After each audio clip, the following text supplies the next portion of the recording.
నాలుగవ తిథిని చతుర్థి తిథిని నాగుల చవితి అని పిలుస్తూ ఉంటాం. నాగులను పూజ చేస్తారు ఆ రోజున. పావుకి పూజ. పావుని ఇంటికి తెచ్చుకోవడం అన్నది సాధ్యమయ్యే విషయం కాదు కాబట్టి పావు ఉన్న చోటికే వెళ్లి పూజ చేస్తారు.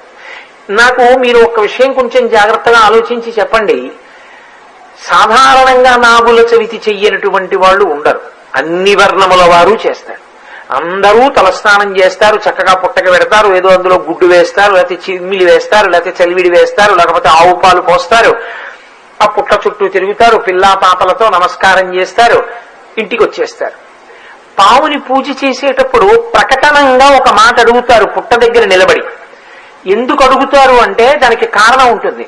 నాగమును దేవతగా భావన చేసి పూజ చేసి ఆ పుట్ట దగ్గరికి వెళ్లి అది తినే పదార్థములను ఆ పుట్టలో సమర్పణం చేసి ప్రదక్షిణం చేసి నమస్కరించి ఆ గోవుని అక్కడ ఉన్నటువంటి ఆ పావుని ఒక విషయం అడుగుతారు. లౌకికంగా చాలా నాగరికమైనటువంటి ఏదో సంస్కృత భాషలో చెయ్యవలసినటువంటి శ్లోకములు కాకుండా చాలా తేలిక భాషలో అందరూ అడిగేటటువంటి రీతిలో అడుగుతారు. అందుకే నాగుల చవితికున్న విశేషం ఏమిటంటే దానికి ఏదో సంస్కృత పూజా విధానం ఏమి ఉండదు. వీళ్ళందులో పాలు పోసేస్తారు, అక్కడ నిలబడి